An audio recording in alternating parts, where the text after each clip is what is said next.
Hello. All right, Amy with Amethyst Haze Adventures. Today, we're going to talk about solo cruising. I have been on 8 cruises, soon to be 9. It will be 9 when this comes out. And 8 of them, or 7, going to be 8 of them, have been solo cruising. Only one of my cruises have I stayed in a room with someone else. One of the cruises, I did know several people that were going to be on that cruise. But as far as everything else, I was solo. I was by myself. So I'm going to answer some questions that are common about solo cruising. And do I recommend solo cruising? You probably already know the answer to that. All right, so the first question. Will I get bored as a solo cruiser? I never do. But it's what you make of it. Go through the fun times and mark what you want to do and go do what you want to do.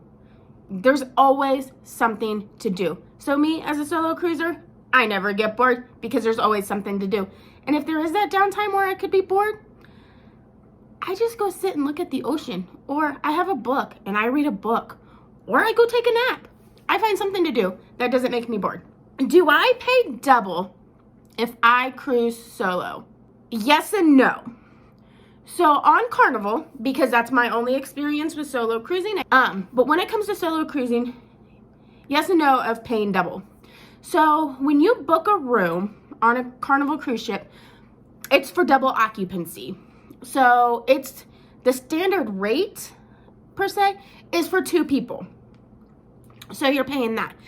But when it comes to taxes, port fees, gratuities, insurance, you're paying for 1 person. So this cruise that I'm going on in 9 days, the only difference cost-wise, what it would cost from what I've paid right now to add that second cruiser would be their port fees and taxes and their gratuities and the insurance. It's the only difference. So with the double occupancy, you're paying for 2 people, but when it comes to those port fees and taxes, you're paying for 1. Right. How is dining as a solo cruiser? So I like dining time. So on most ships, or anytime and assigned dining. So the first couple cruises that I went on, I had assigned dining. It was late, maybe one was early. I was hesitant to go into that dining room because I didn't know what to expect. I wasn't real familiar with the menu, so I ate at the buffet every night. Went on some smaller ships and they didn't have a lot of the specialty dining. They had the steakhouse and that was about it. And I work at a steakhouse, so I'm not going to pay for a steak on a cruise ship. Sorry. And so I ate at the buffet. On my 3rd cruise, I went with a friend and we ate in the dining room. And I was like, okay, I like this dining room. There's options like that you don't really see on the menu. And I liked it. I liked the entertainment. I liked the interaction. So my next cruise, I did my time dining as a solo. And it was okay. I didn't really like eating by myself in the dining room. I felt weird. They sat me next to like a table that had a couple, and it just felt weird, like they felt obligated to talk to me. It was weird. I didn't like it. So on my next cruise, I did assigned dining. Sorry, I have a cat on the table. I did assigned dining, and I sat with the same people every night, and I got to know them. And I got to know the waiter, and they got to know me and what I liked, what I didn't like. And I just had a blast going to dinner each night and talking to the other cruisers about their night. So the last 2 cruises as well, I did assigned dining, and I had great table mates, and I loved it, and I will stick it from now on. However, on this cruise I'm getting ready to go on, it's the Mardi Gras, and I picked, there's a cat, and I picked anytime dining. I did that because on the Mardi Gras right now, you don't have to pay for Cucina, Chebang, and Pig and Acre. However, if you have assigned dining, you can't really go there until after 8. But if you have My Time Dining, you just go to the app and do a reservation, and you can go whenever you want. So because of that, I chose Your Time Dining. So it'll be interesting in the dining room when the nights that I do choose to eat in the dining room when it comes to that. But I made that decision. So yeah, my dining solo can be fun. They'll put you with other solo cruisers. They'll put you with I was with random couples. Like there's my last one, there was 3 sets of couples, like best friends, couples. It was fun. I enjoyed it. Okay, next question. How do I meet other solo cruisers or other people on the ship? I highly recommend after you book your cruise, if you have a Facebook, go to Facebook and type in your cruise, the ship, the date, and good chance there's already a group made for that cruise. Join that group and all the people in there are going to be on your cruise. So there'll be questions of like, hey, where are you from? What do you like to do? They'll have cruise meetups. They'll do slot pulls. They have all sorts of stuff. Granted, I join the group. I meet people. But I'll be honest, I don't usually attend that stuff because it's going on when I want to do something else. And it's my cruise. So I'm going to do the activities that I want to do. And I'm not going to let a scheduled Facebook group meetup overtake something that I want to do. Now, if I've got nothing going on, sure, I'll go and I'll do whatever and I'll have fun. But I don't want to miss out on any of the activities that I want to miss out on. But the Facebook group for that sailing is a good spot to meet other people. And then you can meet people at trivias, at dinner, going up to the bar and getting a drink, the piano bar. Like so many places on that ship, you can meet so many people. All right, so are cruises safe for solo cruisers? Absolutely they are. I feel safer as a solo traveler being on a cruise ship than I do taking a land vacation. And I say this because of, I think it's secure. They scan my boarding pass when I get on the ship. If I get off in a port of call, they're scanning my card. They scan it when I get back off, so they know if I've gotten off of the ship. And then most of the time, all but one, I pick Carnival-Based Excursions. 2 reasons for this. The safety factor for me, and it gets you're guaranteed to get back onto the ship. They're gonna wait for you. But that security factor is they have a list and they know I'm supposed to be at that excursion. And if I'm not, they know something's up, especially if I've gotten off of the ship. And so with that ship card, they kind of know where I'm at all times, especially on that Carnival-based excursion. And so I really feel safe on a ship. And also on that ship, there are cameras everywhere. Pretty sure your every move, besides what's going on in your cabin or in the restroom, is being recorded. Which makes me feel safe because if something happens, they have that camera footage to go look at to what happened to Amy. So I feel very, very, very safe on that Carnival ship as a solo cruiser. What cruise line is best for solo cruising? I honestly don't know. Because I've only cruised Carnival as a solo cruiser. I know Norwegian has solo cabins that are a lot smaller for one person. And they have like a little area nearby that's only for solo cruisers, kind of like a hangout to where you can meet other solo cruisers. But when I saw room tours and stuff, I wasn't that impressed with the room. I know they're a little bit cheaper, but just a little bit.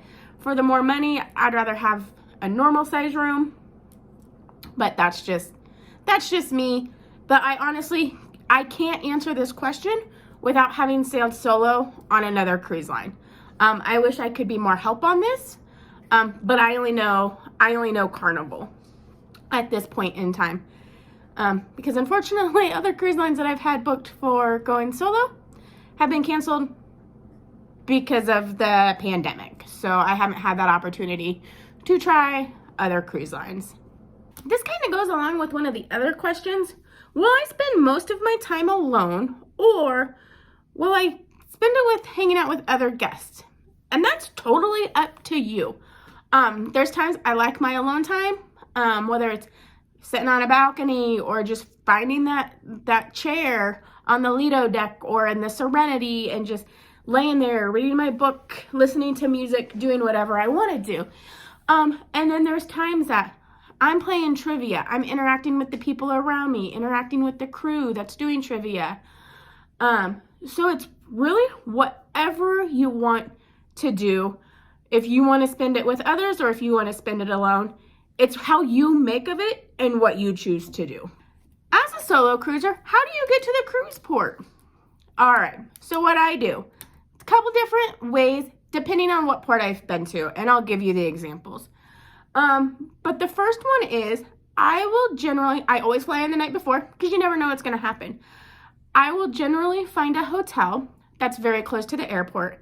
And by saying that, I mean, when I look on the website I use to book my hotel rooms, I click that little box that says airport shuttle. So I'm finding that free transportation from the airport to the hotel. Then that means I generally have a way back to the airport. And then from the airport, and I will pick Carnival transportation, or if I'm in Port Canaveral, I do GoPort, both pick up at the airport, and they transfer you to the port. Safe. The cost, not that bad. People are like, oh, pick an Uber, pick a Lyft. Okay, well, one person has an Uber, depending on when you go, those prices can be inflated, and I could spend more on an Uber.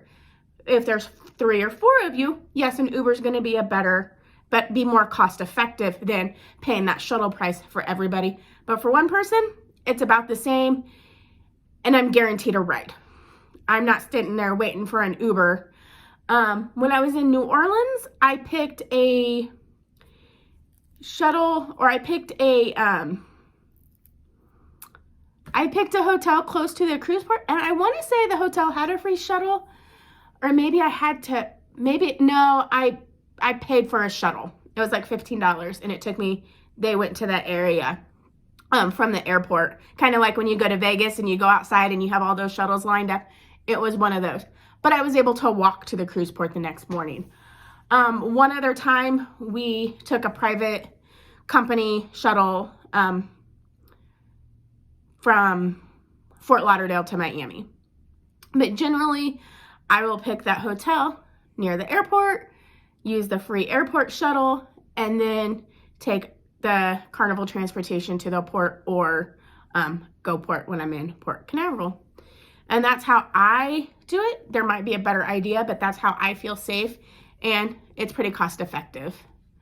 So what are the perks of cruising solo? So get this, the best thing is you can do what you want when you want. Will I have fun? I have fun. I sure hope you would have fun. But again, it's what you make of the cruise. I have had just as much fun cruising solo, cruising with other people that I knew that were on the ship, or when I cruised with my friend. I had the same amount of fun each time. It's what you make of it, the activities you choose to do, and what you want to do with your cruise vacation. Being solo isn't going to change whether or not your cruise is going to be fun. All right, and this is a silly question for all my friends out there. What do I do if I find an upside down pineapple on my door or someone else's door? If it's on my door, it's coming off and it's going in the trash. If it's on somebody else's door, I'm going to record it and I'm going to run far away. Thanks for watching, and I hope you all have a great day. But if you have any more questions about solo cruising that I didn't answer here, drop it in the comments below. And in the future, I'll make another one about solo cruising, because I'm sure there's more questions that people have that I didn't go over. And I've cruised solo so many times that it's hard for me to now think of those questions. So if you have any questions, again, drop it in the comments below and I will answer it there, and I'll put it in a future video as well. Also, please share us out, hit that subscribe button, and also hit that thumbs up. Thank you for watching and have a wonderful day.